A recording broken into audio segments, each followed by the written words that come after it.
the Pacific Ocean, a third of our world, vast, deep, and empty. Official history tells us civilization began here, and here. It tells us that primitive canoes, battling impossible currents, settled this empty blue, one tiny island at a time. But what if that story is a lie? What if this great ocean is not an empty void, but a graveyard? How do we explain this, and this, and this? Cultures separated by thousands of miles of impossible ocean, yet they all built pyramids. They all tracked the same stars. They all spoke of a sun king, and they all shared a memory of a motherland swallowed by the sea. Mainstream science calls it coincidence. The ancients called it mu. The story of the first civilization has finally been found.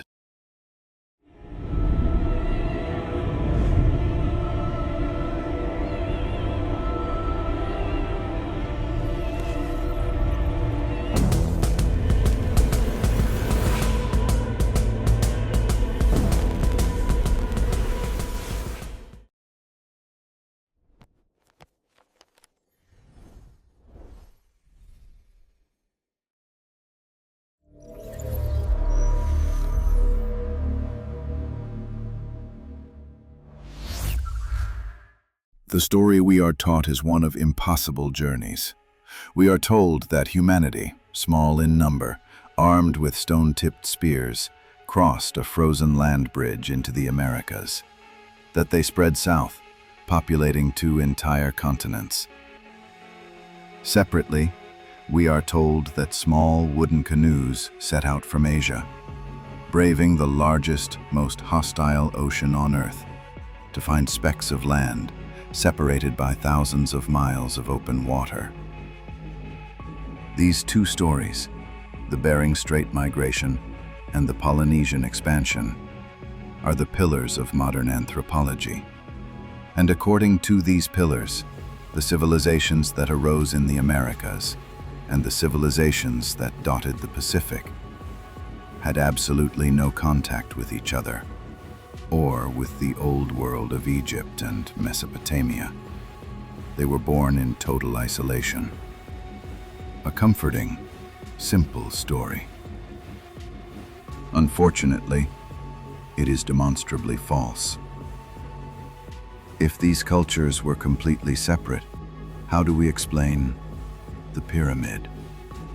Thousands of miles away, the Mayans and Aztecs built nearly identical structures, aligned to the exact same cardinal directions, and tracking the exact same stars. Coincidence? Then, how do we explain the megalithic statues? On the most isolated island on Earth, Easter Island, the natives carved and moved 100-ton statues, a feat we would struggle with today. On the South American mainland, the builders of Tiwanaku carved eerily similar figures. How did isolated people, on opposite sides of an ocean, decide to build the same unique statues, using the same impossible techniques? The coincidences do not stop with stone. Consider the symbols. The swastika, now a symbol of hate, was, for millennia, a universal symbol of good fortune. Found in India, among the Hopi tribes of Arizona, in ancient Greece, and in Japan. Consider the language. In ancient Egypt, the sun god was Ra. In the Pacific, the islanders called their sun god Ra. On Easter Island, the name for the sun is Ra-Ah. And consider the foundational myth. The Egyptians spoke of Osiris, a civilizing god who came from the sea, taught them agriculture and law, and was murdered. In Peru, the Incas spoke of Viracocha, a white-skinned, bearded, civilizing god who came from the sea, taught them civilization, and sailed away, promising to return. In Mexico, The Aztecs spoke of Quetzalcoatl, a feathered serpent god, who arrived from the east, taught them the calendar and writing, and sailed away, promising to return. 3 identical stories from 3 separate civilizations.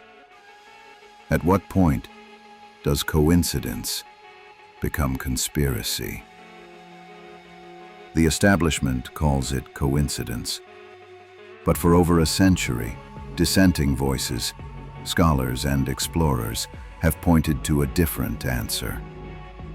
Their work has been ridiculed, suppressed, and deliberately forgotten. One such voice was Augustus Le Plongeon, a 19th century archaeologist who spent 12 years living among the ruins of the Maya. He was the first to translate a key Mayan text, the Troano Codex. What he found shocked him. The Codex told the story of a great catastrophe, the sinking of a vast landmass, and it named the survivors, who it claimed sailed east to found the Egyptian civilization. Le Plongeon presented his findings. The academic world laughed him into obscurity. But he was not the only one. Decades later, a British colonel stationed in India, James Churchward, befriended a high-ranking priest at a remote monastery. This priest, the Rishi, eventually revealed the monastery's greatest secret: a library of ancient tablets written in a long-dead language. They were the Nakal tablets. The Rishi taught Churchward how to read the forgotten language. The tablets told a story not of a civilization, but of the first civilization. A vast empire that rose 50,000 years ago on a continent that no longer exists. It was the center of global trade, science, and religion. The tablets called it the motherland.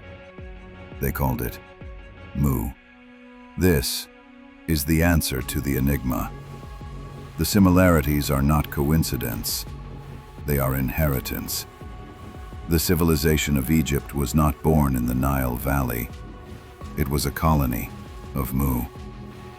The pyramids of the Maya were not an independent invention. They were an echo of the motherland.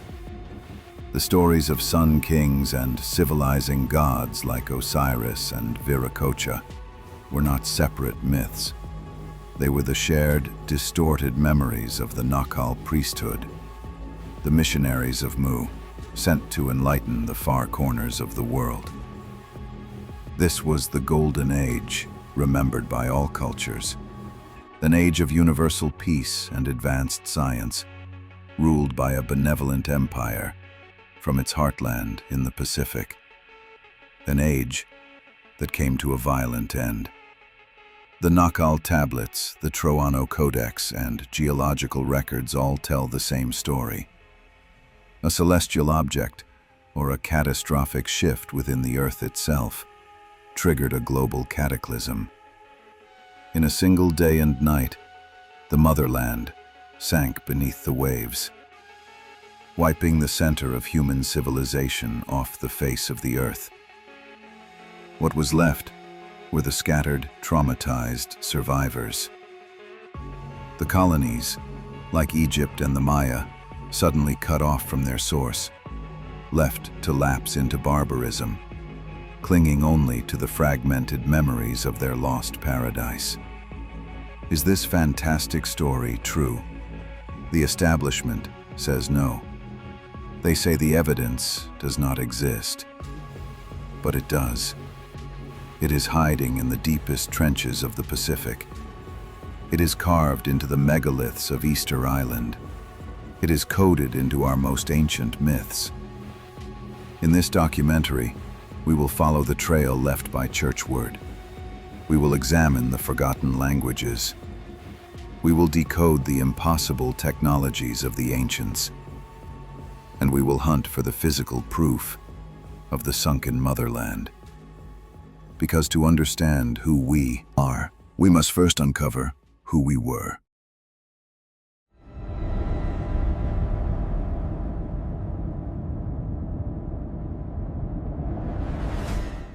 a 50,000-year-old civilization, a continent larger than Australia, a global cataclysm that swallowed it whole. If the theories of Churchward and Le Plongeon are true, if an empire named Mu ever existed, then the evidence must lie here, buried beneath 2 miles of water and half a century of academic ridicule. Mainstream science argues that the floor of the Pacific is geologically new, that it is a volatile region of tectonic plates, volcanoes, and deep trenches, a place where a continent could not exist, but they are missing the point. This volatility is not evidence against Mu. It is the scar tissue of the cataclysm that destroyed it. The Ring of Fire is the tombstone of the motherland. But tombs are not always empty. In 1986, a local dive operator off the coast of the small Japanese island of Yonaguni stumbled upon something impossible. A monolithic structure sinking 80 feet into the ocean. It is 1/4 of a mile long. It features massive terraced steps, 90-degree right angles, and channels carved with breathtaking precision. Geologists were rushed to the scene. Their conclusion was swift and final. It was a natural formation. Bizarre fractures in the sandstone created by tectonic stress and erosion. A scuba diver's Atlantis. Case closed. But one man refused to close the case. Dr. Masaki Kimura, a marine geologist at the University of the Ryukyus, spent 2 decades diving the site. He catalogued drainage channels, what appear to be post holes for ancient pillars, and even markings that strongly resemble tool marks. Impossible to explain with natural erosion. Kimura's damning conclusion? The structure is man-made, and based on sea level calculations, it must have been built at least 10,000 years ago, before the end of the last ice age, before the pyramids, before official history even begins. This is not a random anomaly. It is the westernmost edge of the sunken motherland, a coastal city drowned by the cataclysm. If Yonaguni is the western edge, then what lies to the east? Rapa Nui, Easter Island, the single most isolated inhabited place on planet Earth. 2,000 miles from South America, 1,200 miles to the nearest inhabited island. And yet, on this tiny volcanic speck, a primitive people, quarried, carved, and transported 1,000 megalithic statues, some weighing over 80 tons. The academic explanation is almost comical. They claim the natives walked the statues for miles, using a complex system of ropes and levers. They did this after they had cut down every last tree on their island, stranding themselves and collapsing their own civilization. This theory insults our intelligence. It ignores the fundamental question: why? Why would an isolated, starving population dedicate its final resources to this? The answer is that they weren't isolated at all. The Mu hypothesis provides the only logical answer. Easter Island was not an island. It was a mountain peak, the sacred eastern highland of the vast continent of Mu. The statues were not built by a few thousand stranded canoe paddlers. They were built by the masters of the motherland. And they do not look out to sea. They look inland, surveying the empire that now lies at their feet, under the water. But the statues are not Easter Island's only impossible secret. The survivors also possessed a complex written language known as Rongo Rongo. It is a language that has never been deciphered, It bears no resemblance to any other Polynesian script, but bafflingly, it does bear a striking resemblance to the script of the Indus Valley civilization, half a world away. How? Unless both scripts are not independent. They are descendants, distant, corrupted dialects of a single, universal proto-script, the sacred language of Mu, preserved by the Nakal priests. The evidence is clear. From the drowned steppes of Yonaguni in the far west to the lonely statues of Rapa Nui in the far east, the Pacific is not empty. It is the grave of an empire.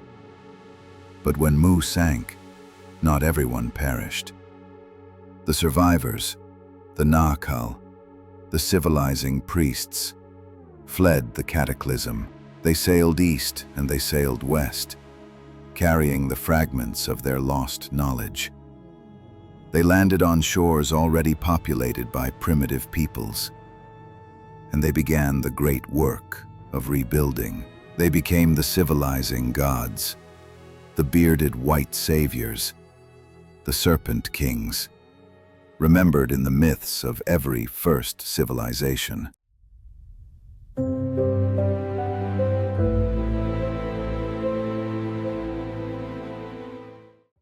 When the motherland sank, it did not take all of humanity with it.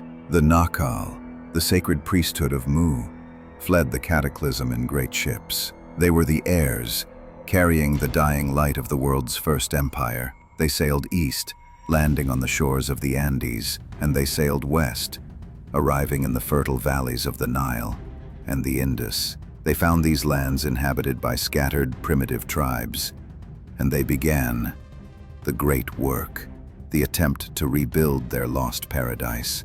To do this, they used the sacred knowledge they had preserved, the knowledge of the empire of the sun.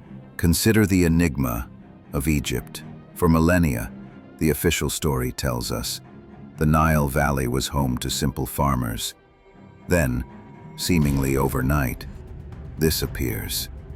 The Old Kingdom, the Great Pyramids, not as the end of a long technological evolution, but as the beginning. The later pyramids were smaller, cruder, and collapsed. Egyptian civilization didn't learn to build the pyramids. They forgot how. It was a civilization that began at its absolute peak and slowly declined. How? Because their civilization wasn't born in the Nile. It was brought there. The Egyptians' own legends tell of Tepi, the first time, a golden age when gods ruled the land. These were not mythical beings. They were the Nakal priesthood, the survivors of Mu. The proof is in the stones. The Great Pyramid is not a tomb. It is a god machine, a library of inherited knowledge. It is aligned to true north with a precision we only achieved in the 20th century. Its base perimeter, divided by twice its height, equals pi. The ratio of its height to its apothem is the golden ratio, phi. And most incredibly, the three pyramids on the Giza Plateau are a perfect terrestrial map of the three stars in Orion's belt. This is not the work of Bronze Age farmers. This is the work of a master civilization. This is the signature of Mu. And as the Nakal refugees rebuilt in Egypt, so too did their brothers on the other side of the world, the Maya. Like the Egyptians, the Maya suddenly appear with a fully formed, complex written language and an impossible obsession with the stars and the measurement of time. Their calendar is still more accurate than the one we use today. It tracks the cycles of Venus and Mars with zero error, and it precisely measures the great year, the 25,920-year cycle of astronomical precession, the slow wobble of the Earth's axis. This is knowledge that primitive jungle dwellers should not, could not possess. It requires thousands of years of continuous, uninterrupted observation from a fixed, advanced observatory, knowledge. They didn't discover knowledge, they inherited the remnant of 50,000 years of astronomy from the observatories of the motherland. And what was the central religion of all of these heir civilizations? In Egypt, they worshipped the sun god Ra. In Peru, they worshipped the sun god Inti. The Maya, Kinichahau. The Polynesians, Ra'a. All children of the sun. It was not a coincidence. It was the state religion of the motherland.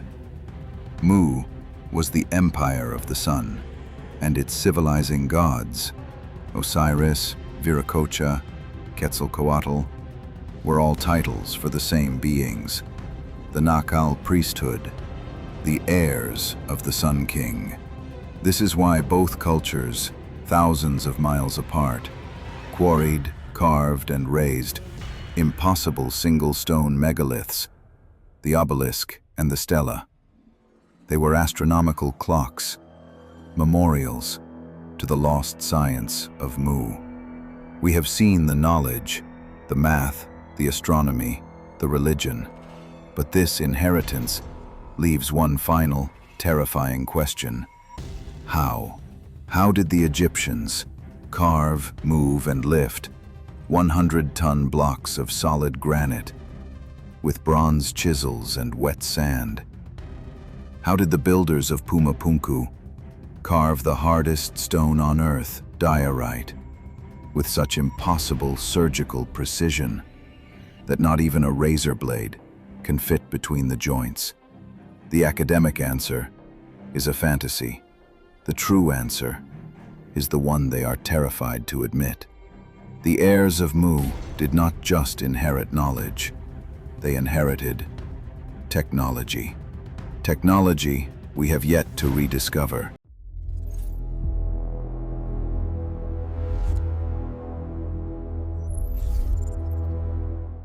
The academic story is one of brute force. We are told that hundreds of thousands of slaves, using copper chisels, wet sand, and wooden rollers, quarried, carved, and lifted millions of multi-ton blocks.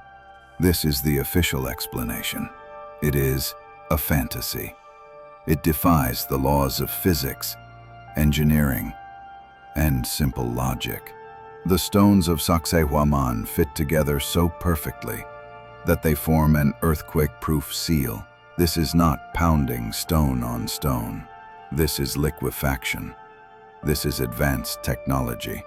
The blocks of Pumapunku are not sculptures. They are components. Mass-produced, interlocking diorite blocks, carved with a precision our best modern machines would struggle to replicate. So how? If not brute force, then what? The answer was left behind in the myths of the heirs. The survivors of Mu did not just inherit knowledge, they inherited power. We perceive sound as a vibration. The ancients perceived it as a tool, a force capable of manipulating physical reality. The science of cymatics. An ancient Arab legend describes how the builders of the pyramids used a magical papyrus and a metal rod to strike the stones, making them weightless and allowing them to be moved with a simple push. It sounds impossible until you consider the case of Edward Leedskalnin, a lone man who claimed to have rediscovered the secret of the pyramids and single-handedly built the Coral Castle in Florida, moving 30-ton blocks with no modern machinery. This was the technology of the motherland, not brute force. Frequency. The priests of Mu were masters of acoustic levitation. They didn't lift the stones, they tuned them, neutralizing gravity by finding the stone's unique resonant frequency. But to move mountains, you need more than just vibration. You need a power source, a source that genius inventor Nikola Tesla believed he had rediscovered. Vril, the free, limitless, wireless energy of the earth itself. The establishment insists the Great Pyramid was a tomb with no body, a tomb with no hieroglyphs, a tomb with air shafts, aligned, not for air, but for stars. What if it wasn't a tomb, but a machine built on the blueprint of the temples of Mu? The pyramid is built over an aquifer. The flow of water creates an electrical current. The pyramid's granite chambers, rich in quartz crystal, amplify this energy. The entire structure is a gigantic piezoelectric power plant. It wasn't designed to keep a body in. It was designed to broadcast power out. This was the power source of the motherland. Free, clean, limitless energy, powering their cities and powering their tools. The same tools that carved the stones of Pumapunku. We have the power source. We have the acoustic tools. But how did the heirs of Mu transport this knowledge across oceans? The refugees were not just sailors. The sacred texts of India, another colony of Mu, are explicit. They describe, in obsessive detail, Vimanas, flying machines that moved like the wind, that shone like the sun, and were powered by a mercury vortex engine. Fantasy? Then how do we explain this, carved into the temple of Seti I in Abydos? Clear depictions of a helicopter, a submarine, and a glider. Coincidence? Or the fragmented memory of Mu's lost air force? This is the truth, hidden in plain sight. The pyramids were not built by slaves. They were assembled by the survivors of a civilization that commanded the laws of frequency, energy, and gravity. The heirs tried to rebuild their lost world. The Dendera light, the Abydos helicopter, the pyramid power plant. These are the fading echoes of a global, technological network. But the knowledge was too complex. The survivors, too few. The science was diluted by superstition. Technology decayed into ritual. The magic was lost. Or was it taken?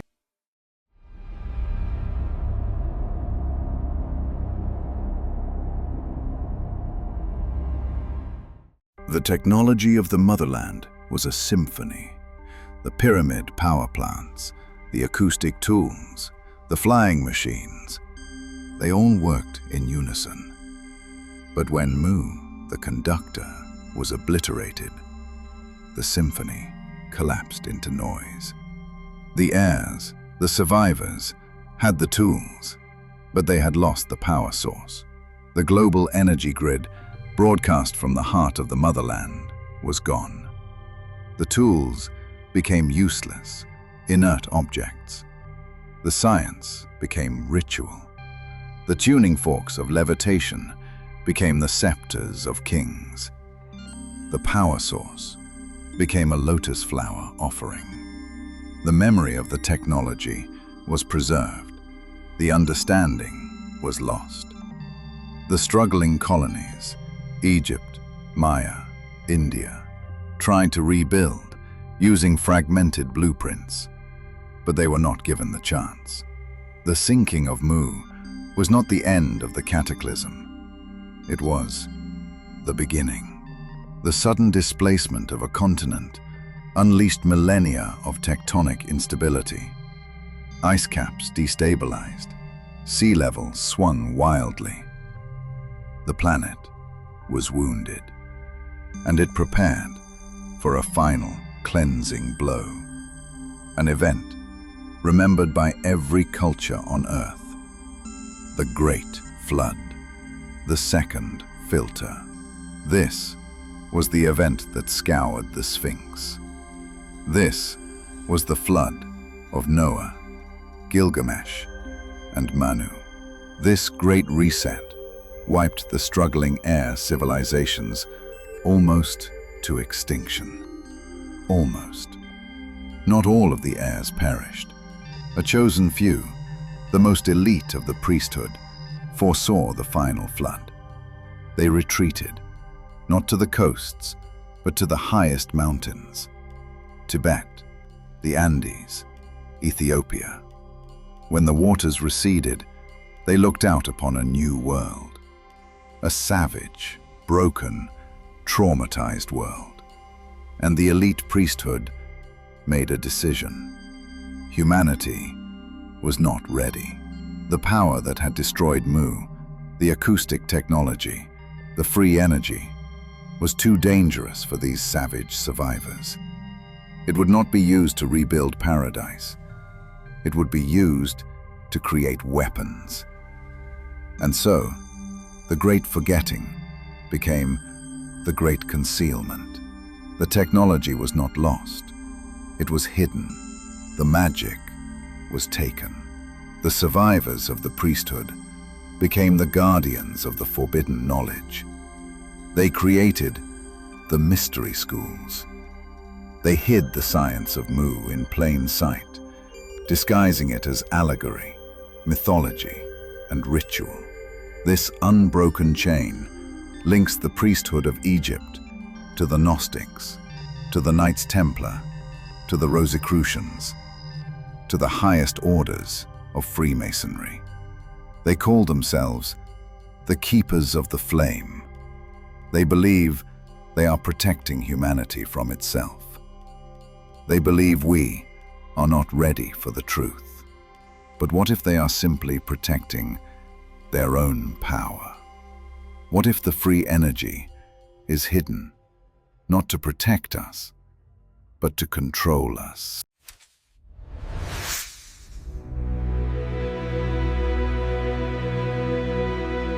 For millennia, the Keepers of the Flame, the hidden priesthood, guarded the secrets of Mu. They fed humanity, fragments, disguised as alchemy, geometry, and religion. But they kept the true power, the technology, locked away. Believing they were protecting us. The 20th century changed everything. Humanity began to rediscover fire. But it was a dirty, inefficient fire. Oil, coal, and combustion. The Keepers allowed this, for this new technology was controllable. It required fuel, pipelines, and meters. It created dependency. The Keepers evolved from priests to industrialists.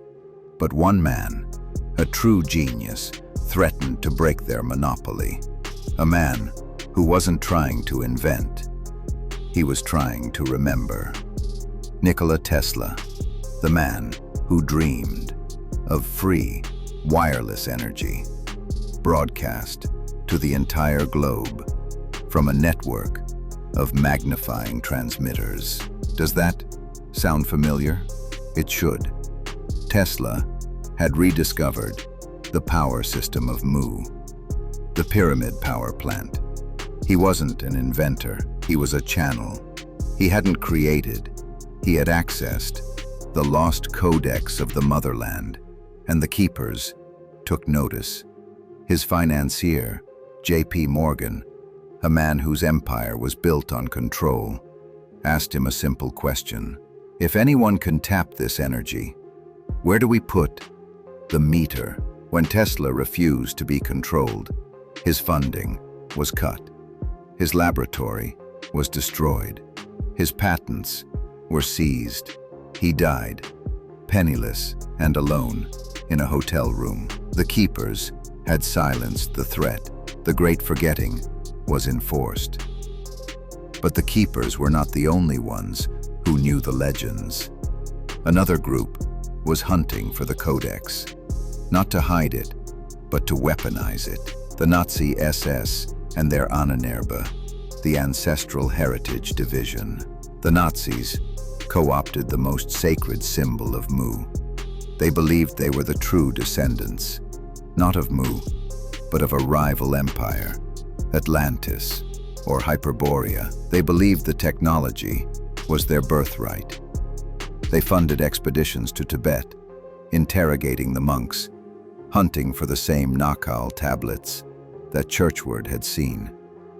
They were searching for the Vimana, the flying machines of the gods, to build their Wunderwaffe, the miracle weapon.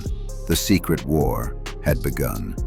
The Keepers, fighting to conceal the technology. The Seekers, fighting to unleash it. But where did the Nazis focus their final search? Not in the sky, but at the bottom of the world. Antarctica, the one continent shown on ancient maps like the Piri Reis before it was covered in ice. The Nazis claimed a massive territory, calling it New Swabia. They believed this was the true location of the sunken motherland, a hollow earth, a hidden base, a gateway to the Keepers themselves. When the war ended, the search did not. In 1947, the United States military launched Operation High Jump, a full-scale invasion of Antarctica. The official story? Scientific research. The truth? Admiral Byrd returned terrified. He warned of objects that could fly from pole to pole at incredible speeds. He warned of a new war. His mission was cut short. He was silenced. What did Admiral Byrd find in the Antarctic ice? A surviving Nazi base powered by Vimana technology? Or the original archive of Mu?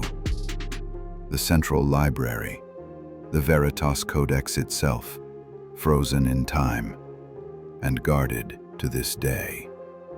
The secret war continues. The Keepers, the Seekers, and us, the unaware, living on top of a free energy grid that has been deliberately turned off.